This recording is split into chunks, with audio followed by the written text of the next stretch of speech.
এই নাস্তাটা বানানোর পরে বাসায় সবাই এত বেশি আফসোস করছিল, সবাই বলছিল কেন এত কম বানিয়েছি। ভাই আমি কিভাবে বুঝবো এই নাস্তাটা খেতে এত বেশি মজা হবে? যেহেতু আমি এটা প্রথমবারের মতো ট্রাই করেছি, আমি কল্পনাও করিনি এটা খেতে এত মজা হবে। যাই হোক, এটা বানানো কিন্তু খুবই সহজ। প্রথমে আমি এখানে 3টে আলু সিদ্ধ করে সেটা চটকে নিয়েছি।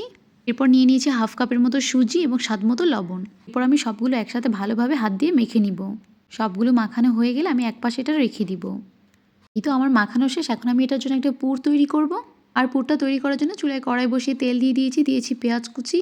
পেঁয়াজটা একটু নেড়ে চেড়ে নিয়ে আমি দিয়ে দিব হাফ চামচ আদা বাটা, হাফ চামচ রসুন বাটা, দিয়ে দিব হাফ চামচের মতো মরিচের গুঁড়া, হাফ চামচ হলুদের গুঁড়া, হাফ চামচ জিরার গুঁড়া, স্বাদ মতো লবণ দিয়ে দিব আর একটু করে পানি দিয়ে দিব যাতে মশলাটা পুড়ে না যায়।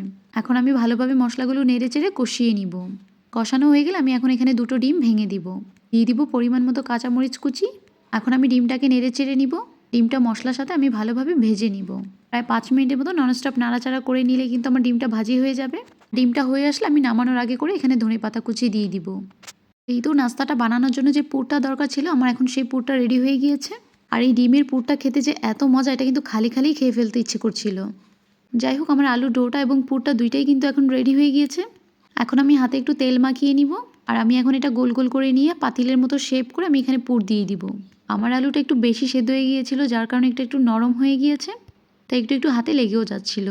যাই হোক, এখানে কিন্তু আমি আমার নিজের ইচ্ছা মতো একটা শেপ তৈরি করে নিয়েছি। তোমরা চাইলে লম্বা শেপও করতে পারো বা তোমাদের পছন্দ মতো শেপও তৈরি করে নিতে পারো। যেভাবেই শেপ দাও না কেন এটা কিন্তু খেতে দারুণ ছিল। আর এই তো আমার এখন শেপ তৈরি করা শেষ। এখন আমি এক এক করে বাকি সবগুলো দিয়ে বানিয়ে নিব। এই তো আমার এখন সবগুলো বানানো শেষ হয়ে গিয়েছে। এখন আমি এগুলো ফ্রাই করে নিব। আর তার জন্য আমি চুলায় কড়াই বসিয়ে তেল দিয়ে দিয়েছি। তেলটা হালকা গরম হয়ে আসলে আমি এখন এক এক করে সবগুলো এখানে দিয়ে দিব। আর চুলার আঁচটা কিন্তু অবশ্যই লো মিডিয়ামে রাখতে হবে। প্রায় 10 মিনিটের মতো আমি এক পাশ ভেজে নিয়ে এরপর এগুলো এক এক করে উল্টে দিব। সবগুলো উল্টে দেওয়া হয়ে গেলে আমি এখন অপর পাশও ভালোভাবে ফ্রাই করে নিব। আর এই তো অলমোস্ট আমার দুই পাশই ভালোভাবে ফ্রাই করা হয়ে গিয়েছে। আর এটার কালারটা এত সুন্দর লাগছিল, মনে হচ্ছিল এক্ষুনি নিয়ে খেয়ে ফেলি। এই তো আমার ভাজা হয়ে গিয়েছে। এখন আমি এগুলো তেল ছাড়িয়ে উঠিয়ে নিব। আমি শিওর তোমরাও এই রেসিপিটা দেখার সাথে সাথে তোমাদেরও ইচ্ছে করছে এক্ষুনি বানিয়ে নিই। তাহলে আর দেরি করো না, তোমরা এই রেসিপিটা কিন্তু অবশ্যই বাসা একবার হলেও ট্রাই করে দেখবে। এটা কিন্তু ইউনিক একটা আইটেম। তোমরা যাকে এটা বানিয়ে দিবে সেই কিন্তু এর খেতে অনেক বেশি পছন্দ করবে। তোমাদের কেমন লেগেছে সেটাও কিন্তু অবশ্যই কমেন্ট করে জানাবে।